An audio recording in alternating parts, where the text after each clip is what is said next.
Hey, board gamers, BJ from Board Game Gumbo here, back in the Gumbo pot for another episode of Gumbo Live. It's episode number 157, Gumbo Live, the number one Tuesday night Facebook Live talk show in Gorgeous State Park, dedicated to board gaming. Now, Steve, I mentioned Gorgeous State Park because of our guest here tonight, but I probably should have said the Weather Channel because we've got Hurricane Francine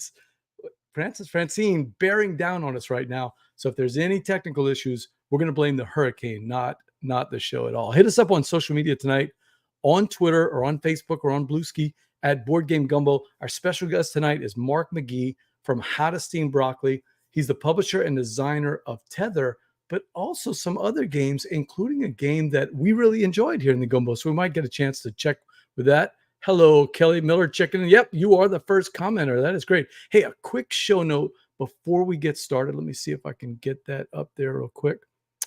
Yep. I want to just share my screen here and show. Oh, I lost it there. Where is it? Oh, there it is. Okay.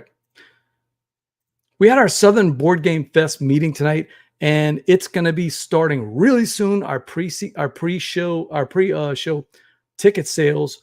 It's a fundraiser for New Hope. It's one of our big things that we like to do. We just announced the dates. It's March 29th and 30th in downtown Lafayette. We have a new place. It's going to sell out, people. This is a smaller venue, a nice venue that we really like. We can control what we're doing there a little bit more. But if you went last year, you're going to be getting an email pretty soon. You're going to want to click on that link, get your tickets, because we're going to sell out. You get a better deal if you do it early. And I've got some special little surprises thanks to our friends at Flat Out Games for somebody who clicks on it and just might win. So make sure you check that out. But enough blather. Let's get right to our special guest, Mark McGee from How to Steam Broccoli. Welcome to the show, Mark. Hey, how are you doing? Welcome in. You are out there in North Carolina. Is that right? Yep, that's right. Part of the G-Donk? Yeah, yeah, G-Donk, the Game Designers of North Carolina. It's I guess the largest organized guild of designers in North America that I'm aware of. It is active. We've actually had a bunch of members of the show, of the G-Donk on there. And of course, we've got some friends from over there. Chris Kirkman's been on the show. Dan Patrice, who's a big supporter and knows a lot of the designers on there. So it's fun having another one. We're adding to that roster, that constellation of designing superstars from G-Donk. I love that. Are you familiar with the reference of Gorgeous State Park? Was that one you knew? No, I was trying to figure out what you're getting at when you said that, but no. We went on a vacation last summer. My mom, it was 10 years since we lost my dad, and every 5 years we do this little thing where we honor, his memory. We go to some of his favorite places. One of those is the mountains. North Carolina, unlike Louisiana, actually has mountains. So she rented an old Girl Scout camp, and we all went to this place. We had cabins in the woods, and it was right near Gorgeous State Park, and we went hiking through Gorgeous. We did some bike riding. We did some running. It was fun. North Carolina, I love it, man. I don't know why you board game. You have so many other activities you could be doing. There's a lot of stuff in North Carolina, and even so I've lived in North Carolina most of my life, and there's still things that that you might not realize. Like, obviously, it goes from the coast, has the coast, it has the Piedmont, and then it has the mountains. So all that stuff, it has 6 different seasons every year. But in addition, there's a lot of interesting historical stuff. Even last weekend, there's an old theme park called the Land of Oz, which there's a lot of interesting history to it. It was opened up in the 70s, and then it was shut down for decades. And so it's an old historic theme park that now is only open 1 month out of the year for autumn in Oz. And I had heard about it, and even having lived in North Carolina my whole life, something that has as much historical significance as that, it can fall off your radar. And I only went for the first time just this past weekend. So I've been to Carowinds, but I've never heard of Oz. Yeah, it's based off the Wizard of Oz books and movies and stuff, but it's a theme park that's kind of tucked away and hidden up on a mountain.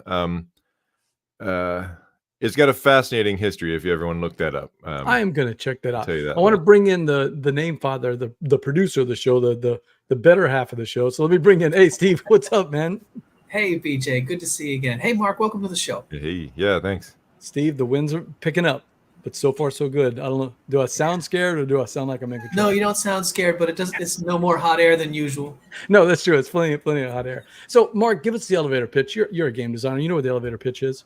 Who is Mark McGee, and what is how to steam broccoli, other than a way to cook broccoli? But I mean, there's some significance behind that name. Yeah, I mean, I view myself as a regular guy who likes to design games. I really believe that games can do interesting and cool things. And so How to Steam Broccoli is the game publishing company that I started just a couple years ago. And we just released our first game earlier this year, Tether. I've got a picture of Tether coming up. And let me see if I can get that showing on there. Yep. Oh, nope, it's the wrong one. Sorry. I've got it here. So these are pictures that I took actually in the gumbo pot. Whenever you were kind enough to send us a copy of Tether, my wife and I played it. Me and Jared played it. We really enjoyed this game. So what's the inspiration behind Tether? Where did this come from, this idea? Yeah, so it's interesting. This couldn't have happened without the Game Designers North Carolina Guild. I have a buddy, Daniel Solis, who we actually designed a game together years ago that's published with Button Shy. It's called Kintsugi. I've played a Daniel Solis game. I'm drawing a blank, Steve, as to what it is. But go ahead. I'm going to see if I can find it. It was probably Junk Orbit. Was that it? Played Junk Orbit? Yeah. Oh, yeah. Anyway, yeah, so he had come up with this idea of the mirror deck, which is a major part. I mean, that's why Tether works. The thing about the mirror deck is that in the corner, it's got the 2-digit number, like 23. You rotate the card 180 degrees, and on the other corner, the digits are inversed. So on the other side of 23 is a 32. And that was a cool idea. And I saw it, and I was like, there's an interesting game in there. And so using that idea of the mirror deck, yeah, you can see in that picture the 38 and the 83 are just on opposite sides of the same card. Yep. Using that idea of the mirror deck, I just was trying to find like what game am I thinking of that's inside this deck of cards, and it got me thinking along the lines of like, perspective, because it's like you put the card in the middle, I see something different than you see, even though we're looking at the same card. So I knew it had to be like something where you sit across from the other player, and it gradually just pieces started coming together, like connecting cards with numbers. Anytime you have a cards with numbers game, especially if the numbers are big numbers like 57, you're not going to do a lot of complicated math with numbers like 57.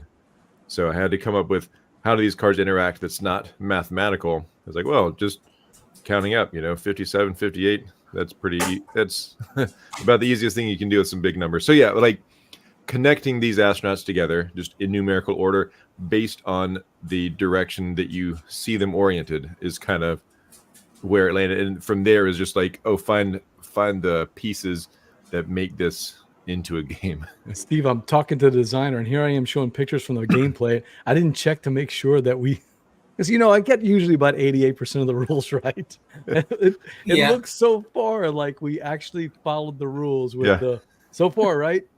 Yeah. You know what's ingenious, Steve, about this? If you look at it, and I don't think you've mentioned this yet, Mark, but you not only have the numbers that help you by going from smallest to largest, but the graphic design helps you.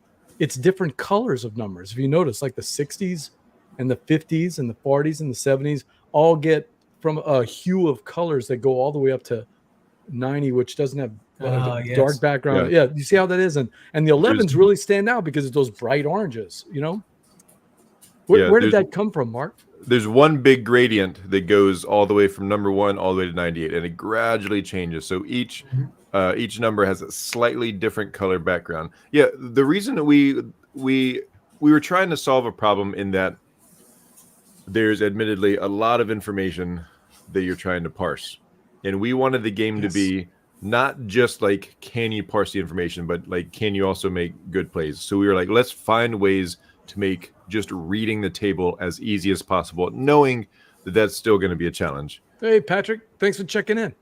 Patrick, by the way, is over down on the Space Coast in Texas, and he right. loves astronaut stuff. This is one you should check out, Patrick. You're going to love this artwork. Yeah.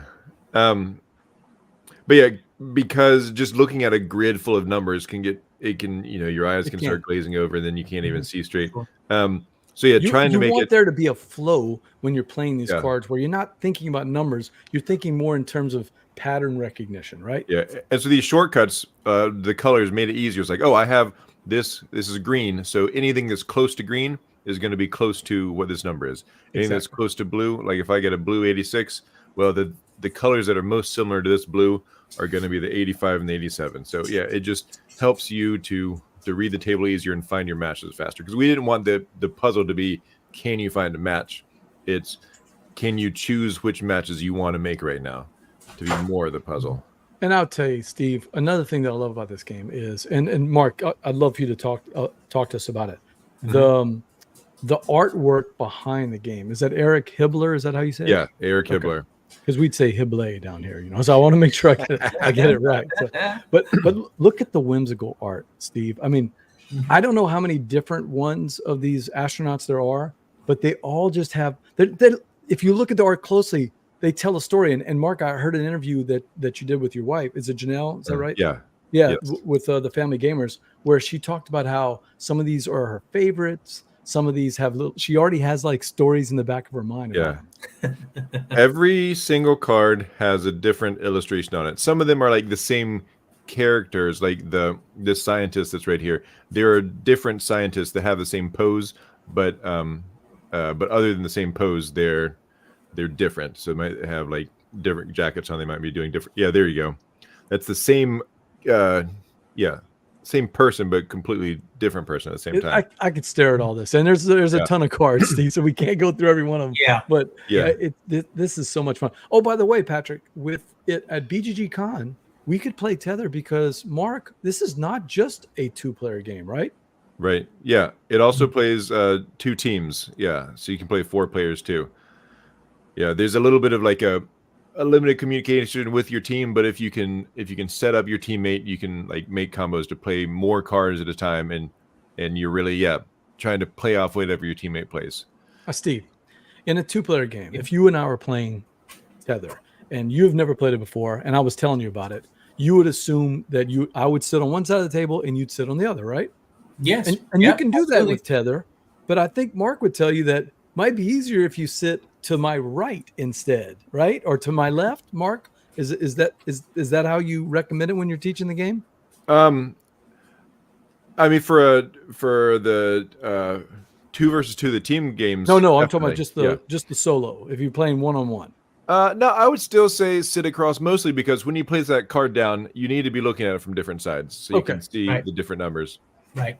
Yeah. And that is how we did. We sat across from each other. But I kept thinking to myself, wouldn't it be easier if you're sitting that way? Because one person is going to score for the longest chain they have. Imagine like creating when it's time for scoring. And if I remember right, it's like when you have a blob of 6 and a blob of 9. 6, 10, and 14. And 14. Okay. Yeah. And when you get that blob, we stop, we score that blob, or I think what you guys call a tether or a link or something like that, right? Yeah, I would just call them a group, but yeah. Okay. Yeah, we call it a blob. So when you get that blob going, you imagine you make this big rectangular box, and the horizontal player is going to score for the number that it goes in horizontal, not the actual numbers on the cards, the length of the cards that are there. And the vertical player will go the vertical length. So you can see in this one, Jared kicked my butt because he's got a really long. Well, actually, this is not mine. This is not my picture, but he had one similar to that where I just couldn't stop this train kept going, Mark, where he's got cards coming out of his hand, but they also have these cards on the side. You can, if you want to kind of refresh your hand. Mark, tell us about that mechanic where you can refresh your hand by moving cards over to the, I forgot what it's called. Yeah, so there's a drift astronauts. So the only astronauts that are on the table that are not connected to a group, and they're just kind of floating out there as singles. And if you either can't find a match from your hand, or if you just don't want to play a match, you can take one of your cards, set it adrift, and then you get to draw another card from the deck to replace it. And you always draw a card at the end of your turn. So setting a card adrift is the only way to replenish your hand if you had a big turn where you play a lot of stuff. But the catch to that is any astronauts that are sitting adrift, either player on their turn can use them if they match one of the cards that they have. So putting one out there, yeah, maybe I'll get to draw 2 cards. I'll have a bigger hand, but I might be giving you exactly what you need to make your big group and make a big play. There's so much to like about this game. Mark, you've got beautiful art. You've got the snappy gameplay. You've got this crunchy decision about when to give up cards and when to play them. And all of this, Steve, takes place in about 15 minutes. Once we knew the game, we were playing games in about 15 minutes. Yeah. Yeah, I was thinking about this as you were talking about it. I understand why you want to have the players opposite each other, because that's the whole point of the mirror deck. I'm looking down my channel, you're looking down yours, but my scoring versus your scoring is going to be different from side to side versus up and down.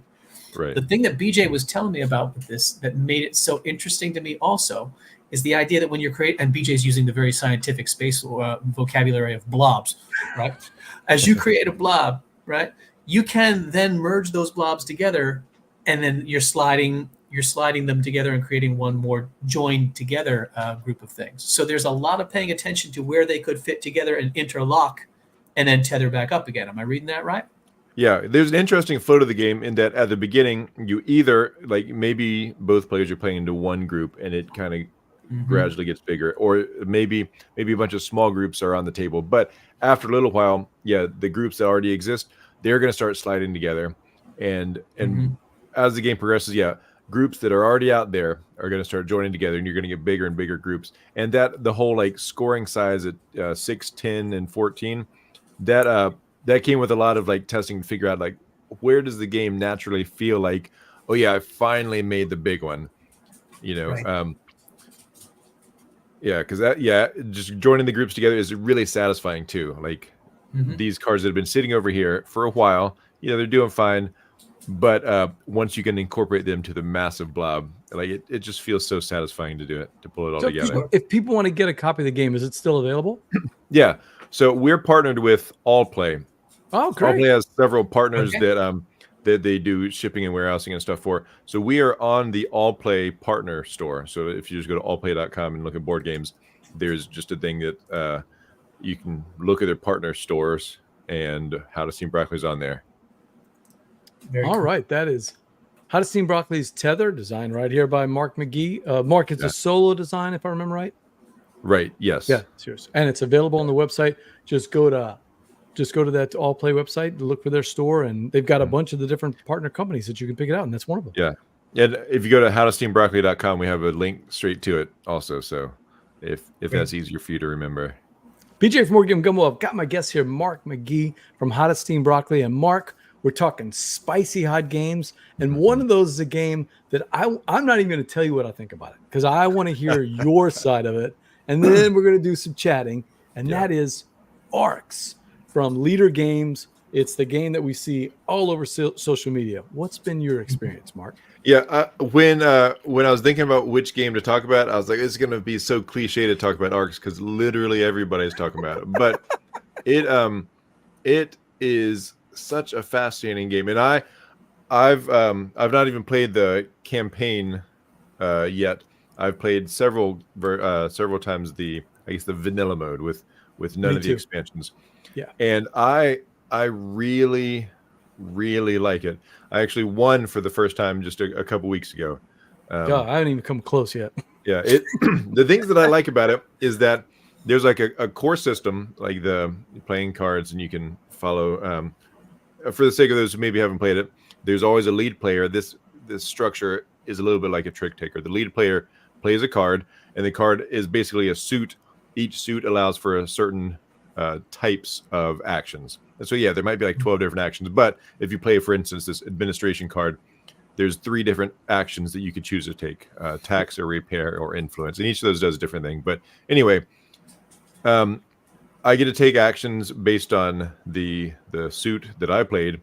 And then each other player going around the table can either play a higher valued card of the same suit, or they can play a card of a different suit face up for just one action instead of the number of actions it would normally get, or they can play any card face down to get one action of the type of the lead card. And within that backbone of the structure, it enables any number of things to happen. And what I like so much about it is that there are so many ways to accomplish something, and every action has like a ripple effect that impacts other actions, that creates other opportunities, that you're almost never truly out of the game, even when you feel like, oh yeah, my opponents have such an overwhelming force of spaceships, but you can still win by like getting You mean like Dave's territory here everywhere, and very little of my ships on this, on this there's board? so much blue on that board. No. Yeah, you see my very lonely yellow ships, you know? Yeah, like you can always there's always a way out, even if it's like, oh yeah, you got to get one of the critical cards that came out on the court, and maybe that lets you get a corner on the fuel market, and then you can still score points that way. It seems like there's always a way to finagle something, even when you get yourself hosed a little bit at the beginning.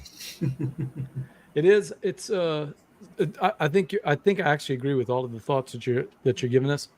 I was surprised because the card play, I was told, was a trick taker, and it feels like sort of like trick taking. But what's weird to me, and maybe this is just me, the whole game is a trick taker, Mark. And what I mean by that is, if you play trick taking games, if you're a Blu-ray fan or anything else where you're playing it, you understand that the actual play of the card is important, but it's reading the game state, looking at your hand, knowing what's going on, and planning for future things.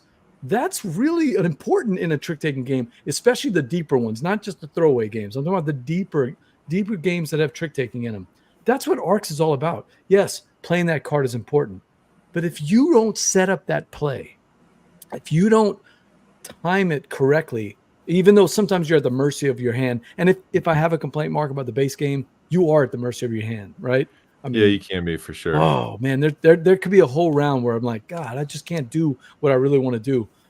The side benefit to that is, as I played the game, I think I've gotten 2 or 3 plays now of the base game, I'm starting to realize how important those what are the cards on the bottom called? The court.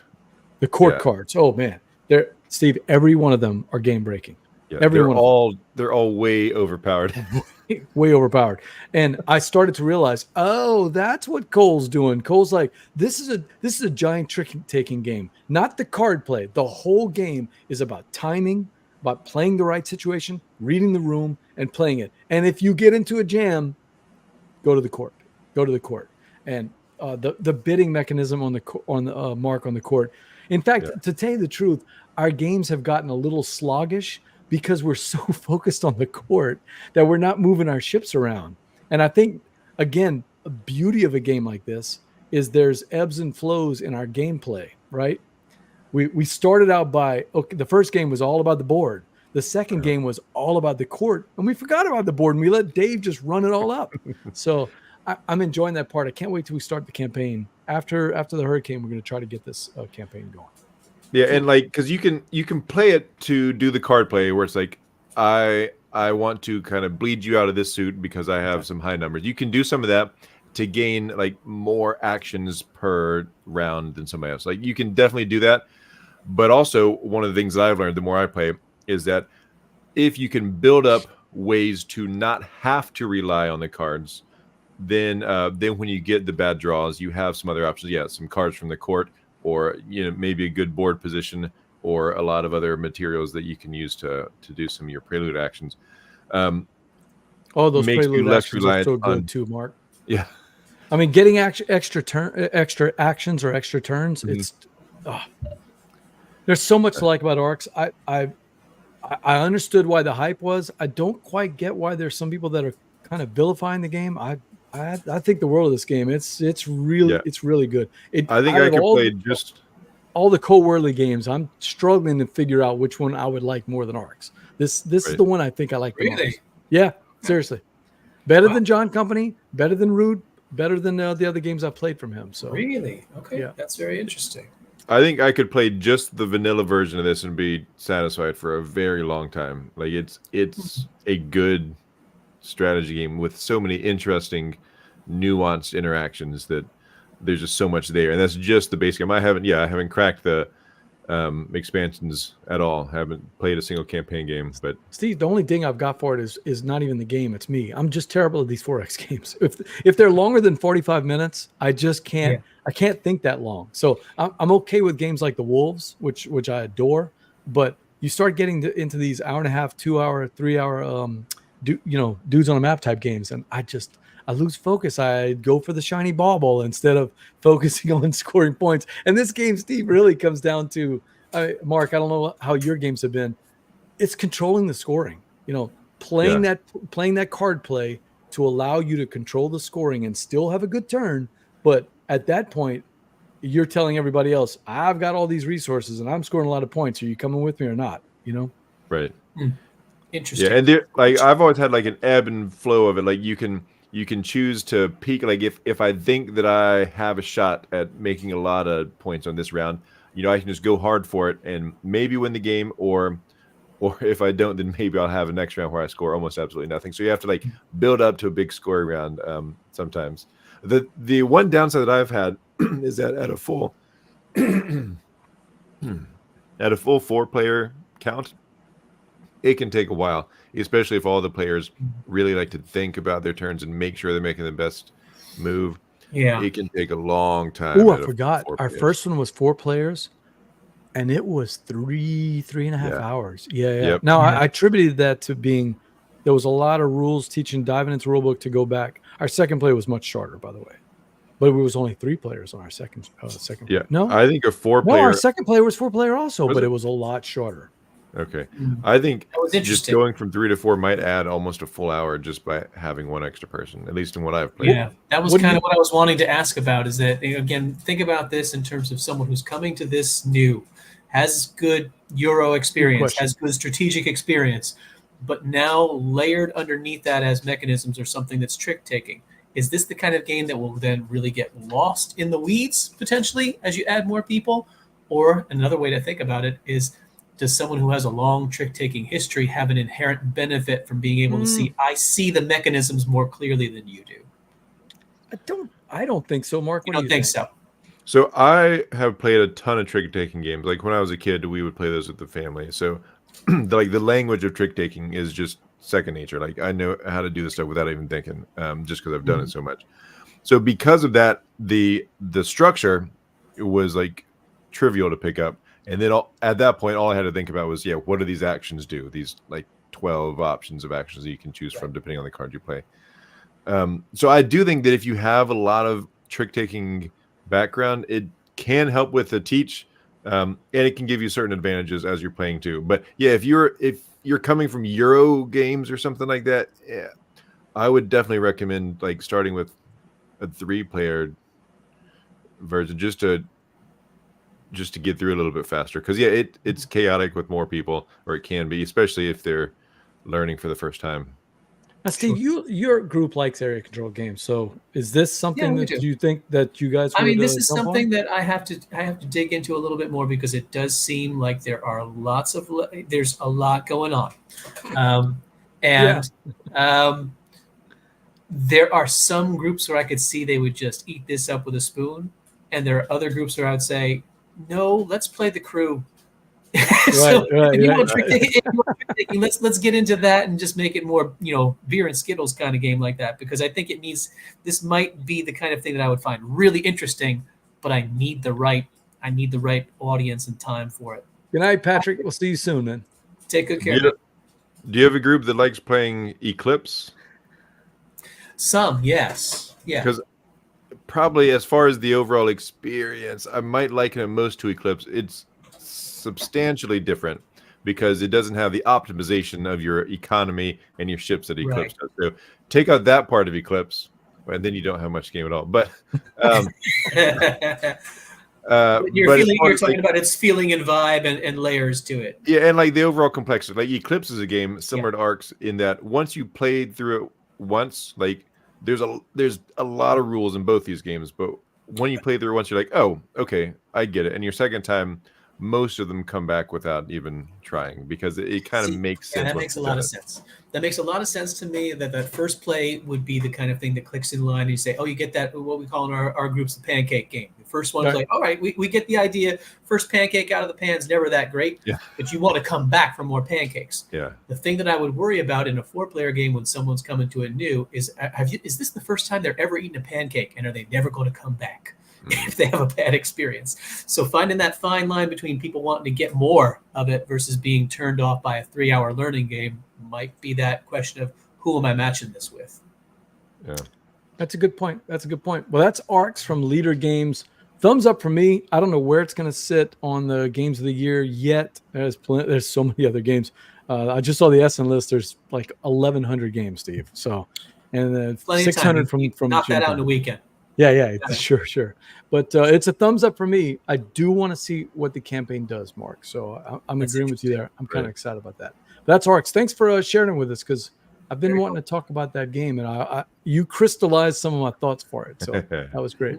Yeah. BJ from Morgan Gumbo. I've got my guest here, Mark McGee from How to Steam Broccoli, the designer of Tether and some other games.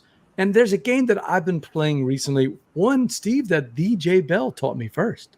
Our good buddy, DJ Bell. It's called It's a Wonderful World. And if you got a second, Mark, I thought we'd chat about it. Yeah. Have you played It's a Wonderful World? I've not played it. Okay.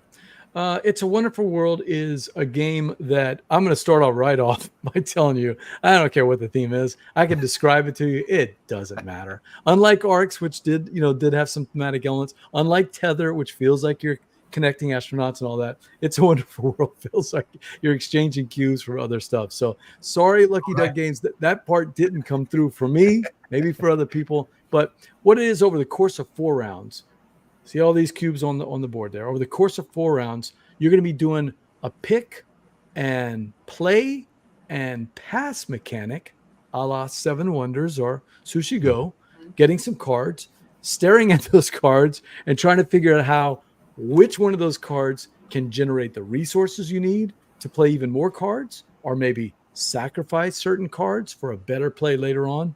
And it's all about the scoring. So if I show you one of the cards, it might make a little bit more sense. Okay, so yeah, if you take a look. And to me, this is the entire part of the game. When you look at the cards. So that becomes central? Yeah, absolutely. Let me see if I can get let's see that better for you. If you could, there we go. Okay. Mm-hmm. And let me see if I got a better shot. Oh, look, there we go. Yeah. All right. Nice. This is the heart of the game, right? And there's lots of the game. Over the course of 4 rounds, you're going to be developing. You're going to take this deck of development cards, and we're looking at left side, of course, is the cost. We're gamers. We know some of this lingo already. The bottom side are the points that you're going to be trying to score. And that little circle on the right-hand side, that's if you don't want to play the card later on or at this time when you're taking care of your card play, you can just discard it to get that benefit. And there's a bunch of different benefits. But the important part is that upper left and then that bottom, because the upper left is what it's going to take to get it, and the bottom is what it's going to give you, either just straight cubes whenever you're producing, or points, or even multiplied points, depending on if you have certain. The one all the way to the right tells you, hey, if you have those little tokens on your board, you're going to get a point for them. So you're going to start chasing those tokens, right? Mm-hmm. The phases are very simple. We're going to do a pick, pass, and play with 7 cards starting, and everybody's going to look at their hand of cards, pick one that they want to play, put it face down, and then reveal it, and then try to finagle how we're going to do that and pass the rest of them over. Then we'll do the planning part, where we're either going to discard some of these cards for the recycle bonus, that's that little circle in the bottom right, or we're going to put these cards in an area so that we can do planning on them. And then the last part is going to be the production. Some of these cards are actually going to produce for us, and we'll put those back onto the cards to complete them, or we'll just keep them on our player board. And every time you do 5 just resources of any kind on your player board, it gives you a wild token. So we kind of got what the game's all about, right? It's kind of a Splendor smash up with 7 Wonders, maybe, right? Tableau. Yeah, I was thinking like Century Spice Wonders here. Century Spice. Century Space Wonders would be a great name. That works. Right. That works. And I can see all the things, like, the space station, the Zeppelin, all the things that maybe are trying to go for the thematic field. Do the specific buildings interact in any way with with each other, or is it really Yes, just like I shouldn't give it short thrift. The designer did include those things, like the different types of colors and the different types of resources, matter. It's just, how you in Tether, you tried to get the numbers to be a flow by making that color gradient. In this case, I just can't get over the fact that it's blue and green and yellow and black cubes that I'm chasing after, right? And yes, the red tokens are generals, and I forget what the blue tokens are, but they don't feel like generals to me. They just like red number ones. But that doesn't matter. As Steve well knows, if you put a game with a city name on it and a bunch of great mechanics, I don't care about the theme at that point. Yeah. That's true. I mean, I'm this is not a dig on the game. I'm just warning people that say every game has to be Rock Hard 1977. For me, it doesn't. I love Rock Hard 77 for that reason. But it's a wonderful world. I keep wanting to call it It's a Wonderful Life. It's a Wonderful World. Just didn't have that thematic connection to me. But it does have the cool puzzle play, and it's got the cool pick and pass. That being said, one of the pros I like is the fact that unlike Splendor or even Seven Wonders, you feel like you have a little bit more control. You're getting a bunch of cards every round, and you're setting which ones you can pay for and which ones you can discard. So I feel like there's more control there. It feels more gamery. And also there's a race each round to have the most of those resources that you see at the top, right? And if you do, you're going to get some nice little bonuses. So you can't just hit just greens because you're just going to get one. You're trying to compete with all of them. My ultimate problem is that I'm like, okay, if I got 30 minutes, I'm probably just going to play a Splendor type of a game, like a Sentry or something else. If I have more time than that, then I'm probably just going to want to play some kind of, interesting tableau builder, like Empires of the North, right? Something that's more deck based, something that's more controllable, something that I feel like there's a bigger arc. I am not down on this game at all. I wouldn't turn down a play. In fact, our game group actually likes to play it, so it frequently comes out. I'm just saying that for me, it's a middle. Does that make sense? Of like, if it's the funny space between like a little bit too light for a big game and a little bit too long for a small game. Yeah.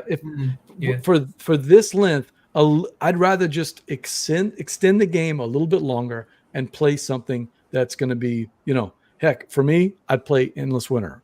And I know people are going to say, these have nothing to do with each other. Yes, they're cards, they're tableaus, they're trying to outbid each other for certain powers and certain points. So for me, that's what I'm going to do. Hey, Time Roller, what's up? We always play a game with Time Roller. Time Roller, have you ever played It's a Wonderful World? We almost never win. I think in all the years I've been doing this show, twice maybe? He's played everything. So I'm sure he's going to tell us he's played this game. Yeah. In fact, I'm going to go one step above you. He's streamed this game already. Oh, there it is. Yeah. There it is. I'll bet Tommy did. So Mark, what does this intrigue you? Is this the kind of game that you like? So I like pick and pass style drafting is probably my favorite type of drafting. Love it. Yeah, because it's like everything's simultaneous and you get to, it's just always fun and it seems so clean and elegant. So yeah, that part of it sounds pretty interesting. I'm curious about the acquiring cubes to unlock stuff to get points, like that whole building up an economy engine.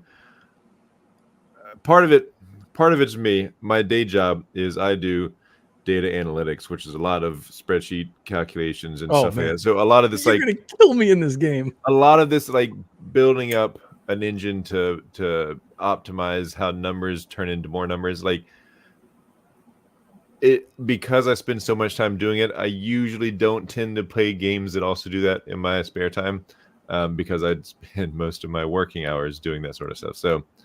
But like the draft, like anything that's like, let me figure out what this other player is going to do. They probably want this. I'm going to draft this, like that sort of stuff. I like. That's what I was going to ask about. Is it kind of like in Seven Wonders where you're watching people on the sides and paying it? You have to pay attention, or you just get lost in your own tableau? No, kudos to the designer. The reason for that, you need to pay attention to the colors and who's going to win those colors. It's pretty strong bonuses if you win those each round.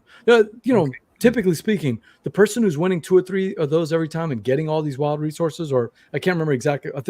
I think you get the generals and the other thing, which is a way to score a lot of points at the end of the game.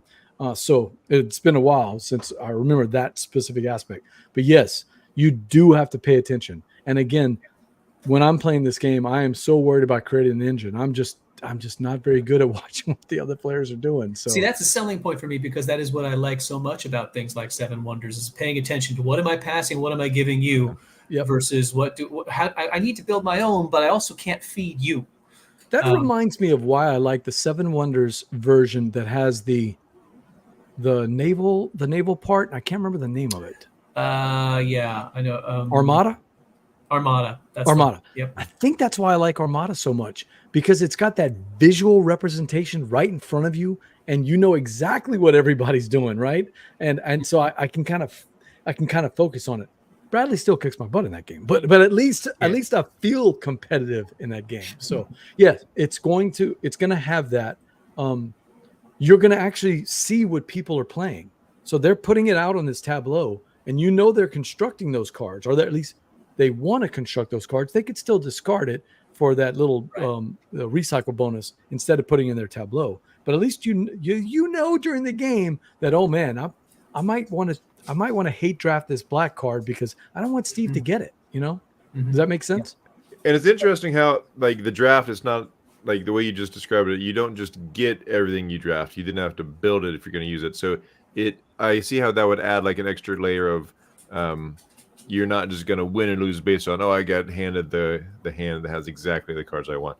You not only have to draft it, you have to get enough resources to build it, to add it to your tableau. Like that seems like an extra layer that could make it a more strategically rich sort of drafting game. It is, and also it's not the kind of game where you like Empires of the North, you play and then it's Mark's turn and then it's Steve's turn. This is everybody look at their card, everybody put one down, everybody flip one over, everybody make a decision on that card. Am I going to recycle it? Am I going to start working on it? I mean, I got to make that decision, and I'm watching what everybody else is doing, and you're all doing it at the same time. So to tell you the truth, it's almost all simultaneous. Even when you get to the production phase, it's not, okay, Mark, you produce. Okay, Steve, you produce. Everybody produces.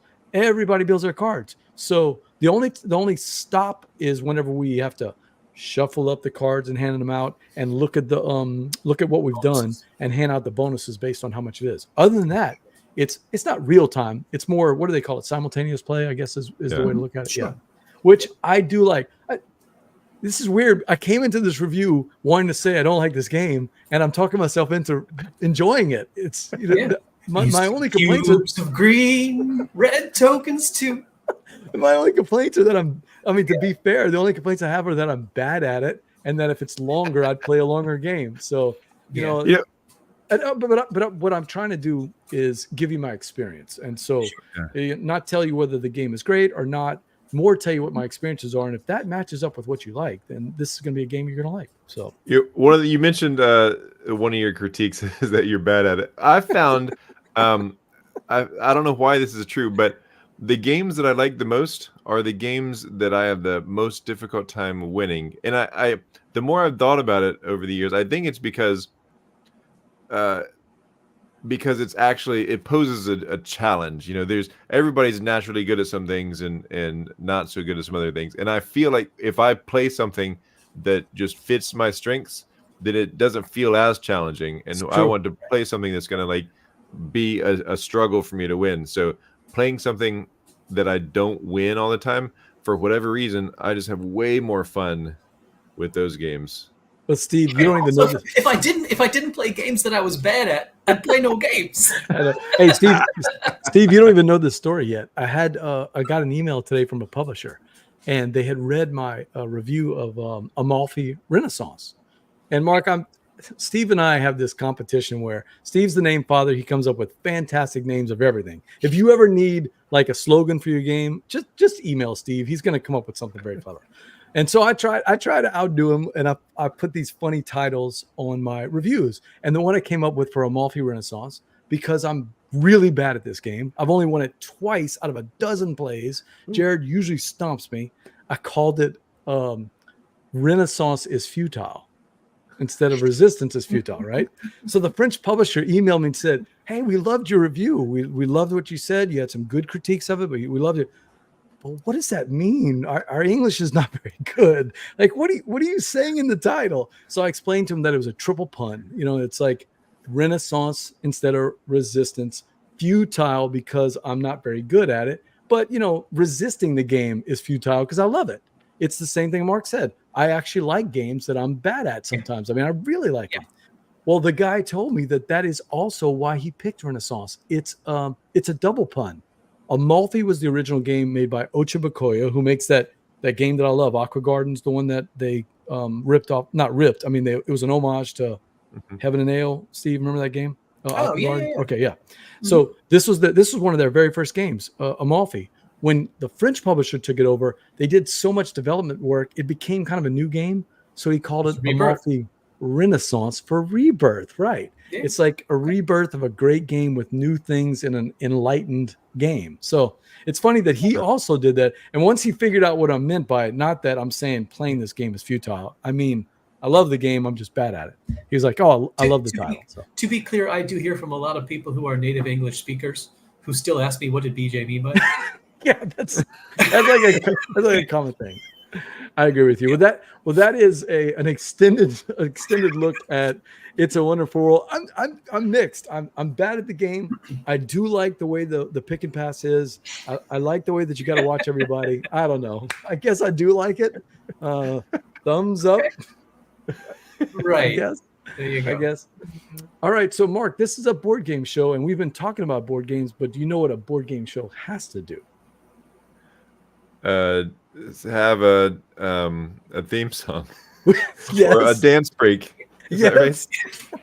Dance party.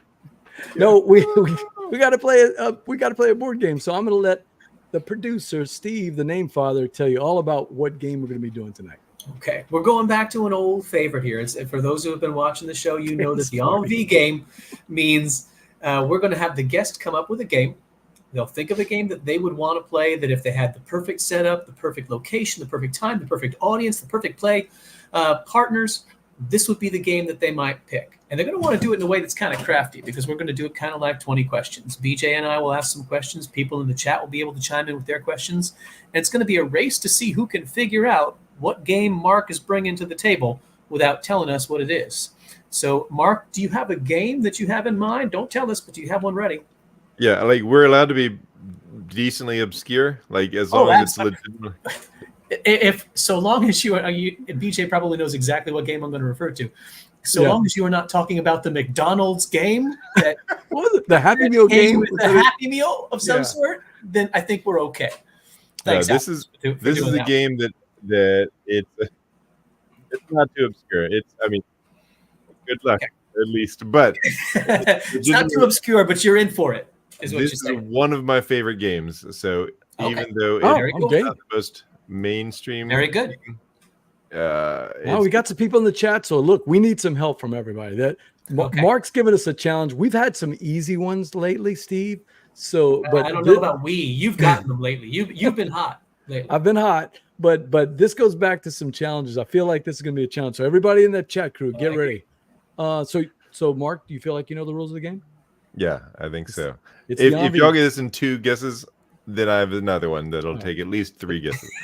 And just like they say in New York, you have a hankering for this game? Oh yeah, I'm ready. Okay, good. Right. I'm going to start out with the first question, Steve. Is it a competitive or is it a cooperative game? And I'm going to guess it's competitive based on our conversation tonight, but maybe I'm wrong. That is a difficult question. Oh, really? Interesting setting, perhaps? I think that it is a competitive game more than it's a cooperative game. It's got to be a competitive game. Interesting. Competitive, but that's a little hint, I think, Steve. I think that's actually pretty informative. That's right. You just asked the perfect question. I gave away more than I wanted to in one question. What a great question. Yes. Okay. Yes. All right. Good question. I guess I'll try to narrow down in terms of time frame. Is it something that's while Steve's thinking? We will, if the chat crew does ask questions, we're going to interrupt. Absolutely, we'll chime in with theirs too. They beat us to the punch if we. They get free questions. Steve and I have 20, but they get free questions. So go ahead. Is it something that has been published in, say, published new in the last 10 years? Relatively new. It is no. So it's older than It's that. older than 10 years. Okay. All right. Does it have miniatures? Does it have minis? It Not doesn't have. standees, little plastic minis, or It doesn't have plastic minis. Like you wouldn't count like meeples as miniatures, would you? No. Okay. I'm talking about like dudes on a map type of game. You know. It does not have any plastic minis or standees or anything. Okay. Okay. So I'm looking at the chat. I'm not seeing Time Roller or Kelly chiming in with the next question. So let's think about this here. I've got For one. people, if you're stumped. let's say for people who are like regular gamers, is this something that they might be recognizing the designer of, like a name that would be recognizable to folks in the gaming industry? Like a Mark McGee, you're saying, Steve, right? Exactly. You know, This like designer- Knizia, Feld, McGee, the biggie. They've designed enough things that if you're into this genre, you probably Okay. heard of them. Okay, good. Like an O'Rourke. You know what I mean? That's what we're talking about. You know, the Pantheon up there. Well, O'Rourke. yeah. You know, there's Like a just so Bell. much room on Rushmore. Like a Yeah, yeah. J Bell. If you're into this category of games, I think it's possible. Was it a P500 game? No. Okay, like a GMT game. So Okay. no. Okay. I feel like he's leading us by saying this category of games. Yeah. Feels like there's something know. in I can't- there. It's I not can't just falsely a answer. mechanism Oh. that he's hinting at. Oh, is He's it talking like about something? that? Sounds like a Volky game. Is it a Volky game? It is not. Oh, it's not. Ugh. Kelly's chiming in with asking about if there is worker placement as a mechanism. No. No. No. So it's Okay. not. It's not a. All right. Is so it a coin yeah. game? It is That's not interesting. a coin game.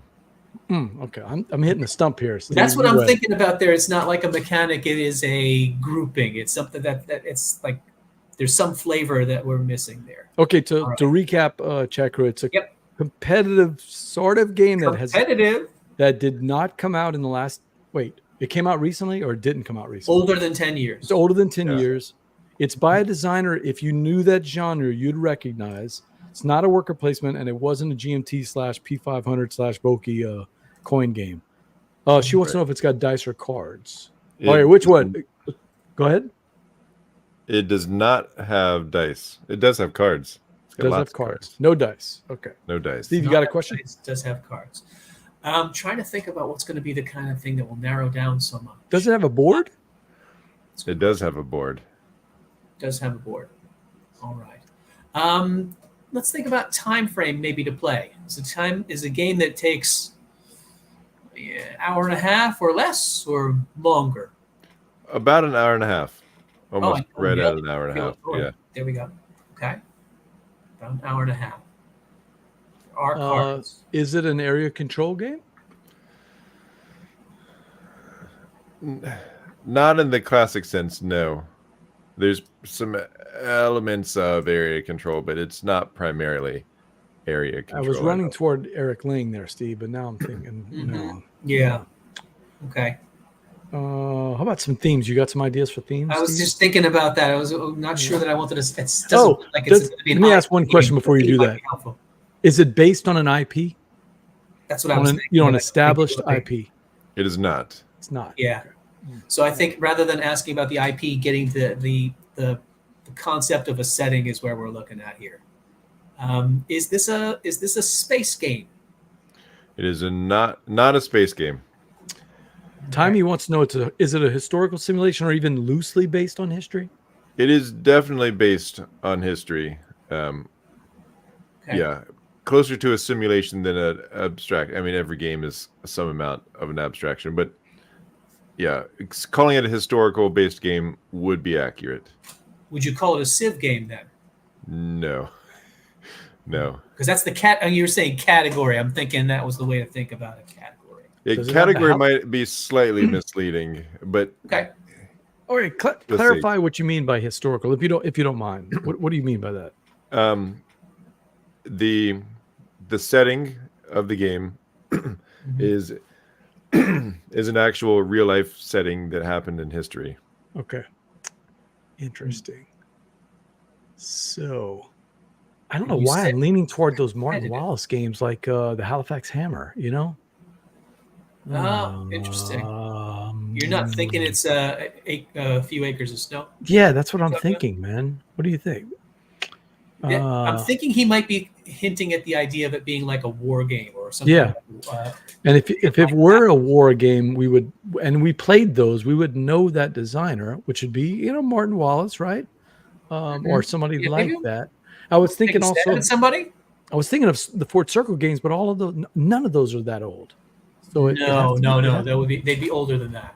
Oh, Again, Mark, I'm getting old. 10 years old is 2014. the wheels So are turning. These are not old games. Is it still Alright. in print, Mark? Ooh, good question. Yeah, I saw it. I saw it for sale at a convention last year. So it's yeah, definitely still in print. Okay. And there have been, there's been at least a second edition made of it. So that's the same game, I guess. So Hey, Evan's checking in. Evan, we need some help. We're going to recap before we get to Flare Blue's question.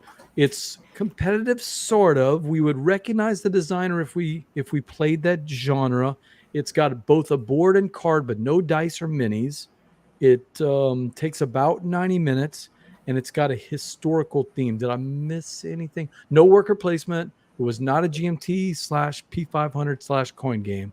So Not really area control, but there was something to it that kind of felt like it. yeah, like if you wanted to stretch what area control means, someone can make an argument, but I don't think anyone would say, "Oh, this is mostly an area control game." I don't. So Flare Blue wants to know: are there meeples in the game? Yeah, there are wooden shaped things that represent things. They're not. I don't think anything's a meeple shape, not a classic meeple shape, but they are wooden cutout figures. Yeah, I was thinking.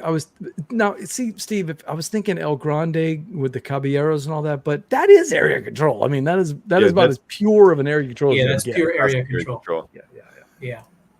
He wants to know if it's a Feld game, Bruges. It's not a Feld game. Oh, it's not a Feld game at all. There were no dice, right? You said there were no dice. No dice. No dice. Okay. No dice. So that would take out some of those Feldy games with dice. Yeah, good question. Good question from Evan, though. Okay. What? And that it has a historical setting. That it's kind of simulating something that happened in a particular real world location in the past. Yes. Yeah. Let's just ask this straight out. Is it a war game? The historical setting is a war. Okay, so the historical setting is a war. That. Okay. So that means it's not a command and colors type thing, because it's not like a broad thing like Memoir 44. It sounds like it's recreating a certain battle or event. Is that about right? Okay. No, it's not. It's simulating an entire war. Oh man. Is the location for it Europe? Europe is on the map, but could it be is Combat Commander? The entire planet is on the map. The entire planet is on the map. Evan, it's more than 10 years old. Timey says Europe in Flames. Ooh, I'm looking at these. It's not Twilight Struggle, not The Grizzled, not Undaunted, and not Europe in Flames. Yeah, not any of those. And it also is going to be about an hour and a half long. So that if the map is, the whole world is on the map, we're not talking about something at the level of Blitzkrieg. We're talking about a bigger sized game. Yeah. It's not. Yeah, it's not a. It's the whole world is on the map. I mean, it's not Risk or Axis and Allies. That's super classic old. Okay. Oh man, I mean, I keep coming back to A Few Acres of Snow. That's what I keep coming back to. Yeah, but that doesn't have the whole map. That's just the. No, that's right. That's right. It needs to be. That's why again, Twilight Struggle was that thought. There is time frame is right.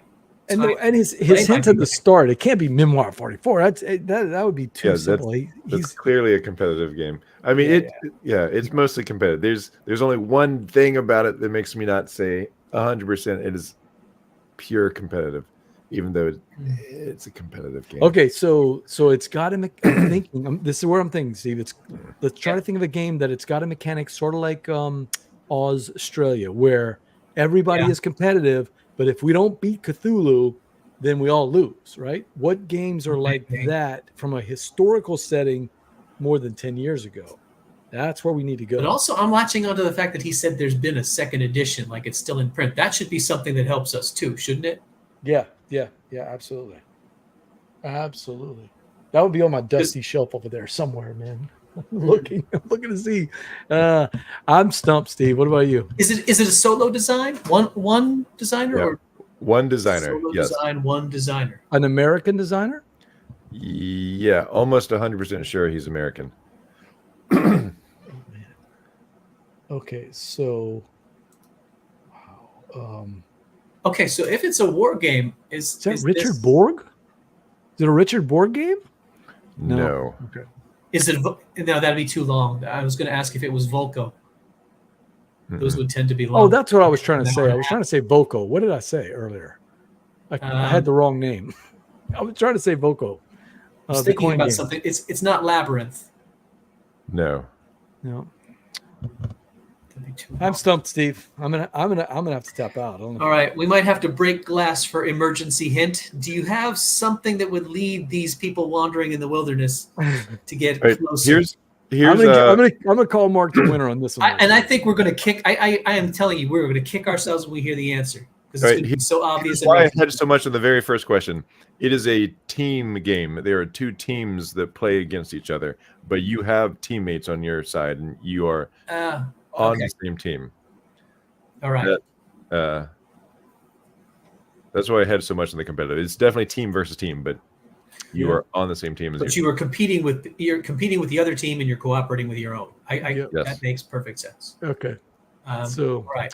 I'm still stumped. That gets me closer. You got it, Steve, or are you gonna call it? No. I'm thinking that actually is help. It should be helpful, but I'm trying to think of games like that would be team war games. I can only think of one team war game. Oh, yeah, like this one. Operation Overlord with Memoir 44 is team based. Yeah. I don't know if you're thinking of something else, but Evan is saying Captain Sonar Crunch. Ever the jokester. Nice one, Evan. Yeah, that's nicely played. Captain Sonar Crunch. I'm stumped, Steve. I'm out. I'm thinking this is a game that I've heard of but not played. Do you have something that would lead us to the final answer? All right, let's see. Are we gonna surrender and submit? All right. Here's the other thing. It is best at 6 players. Then you have a 3 versus 3 team game. No matter how many people play, there are 3 countries on each team. Wow. And the countries represent the Axis versus the Allies are the 2 teams. Okay. So we've got what's the World War II team game that we're missing? Yeah. It's not diplomacy. It's what, man? We got U-boat, we've got diplomacy, we've got unconditional surrender. It is not those. Maybe I picked something too obscure. Oh, he's got No, you made us work for it. That's good. But I do feel like we're going to have heard of this and say, oh, at the end. Oh, I see it now. Bye. Oh, Evan's on fire. Yeah. And there's a solo version, Myplomacy. Diplomacy, says Evan. Only 2 teams. I think I'm cooked. You know what? I'm gonna give one last guess, and I'm positive this is it. It's After the Empire by Evan from Portland Gamecraft. No, it's not it. No, it's not After the Empire. No. I think I'm going to call Uncle on this. All right, Mark, what we got? All right, it is Quartermaster General. Oh, yes, Quartermaster General. When you said no, it's not Command and Colors, I didn't even follow. Quartermaster. If I had exactly 6 players, every time I have exactly 6 players, I'm like, forget everything else we were doing. This is the game to play. It is without a doubt my favorite 6-player game. It's one of my favorite games in total, but it's so uncommon to have exactly 6 people. Time Roller said it right there. Yeah, duh. I've never actually played it, so it wasn't top of mind, played it Steve. either. Yeah, as soon as you started to say it, I'm like, oh, of course, it's Quartermaster General. Yeah. But again, that's the thing. Everything makes sense in retrospect. You know, all your clues were right on it. We were bad. Well, so you mentioned 10 years ago, the second edition came out in 2014. So I was like 10 years. I didn't want to have like another kind of.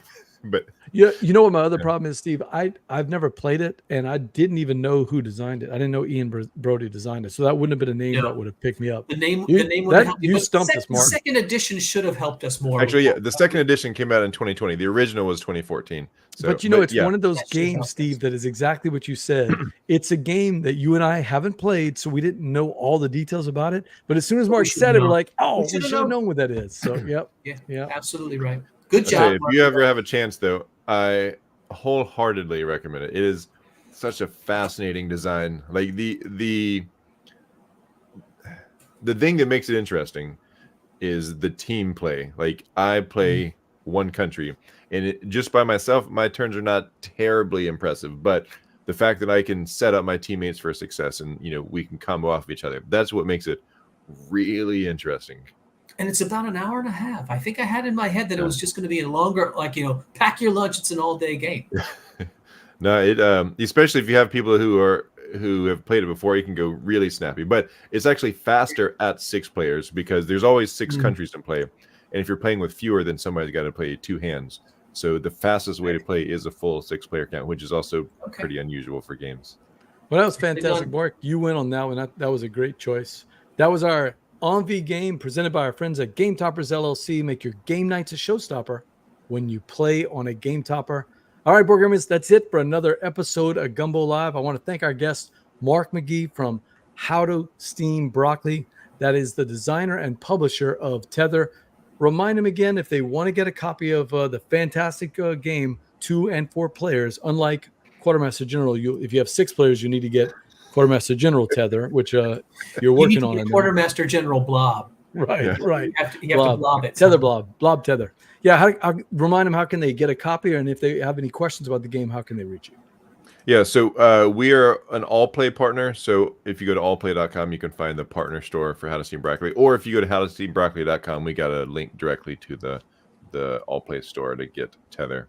Well, Mark, this was fantastic, man. I really enjoyed visiting with you and talking about the different games. Make sure to like our Facebook page out there, facebook.com, Board Game Gumbo, and our YouTube channel. It helps us get the word out about all of our upcoming shows. Next week, we're back in the Gumbo Pod on twitch.tv/Board Game Gumbo, playing your games live on Tuesday. We're going to be playing Vrahode. It's the Age of Prophecy. It's a brand new game from Weather Vane Games. It's coming out on Kickstarter next month.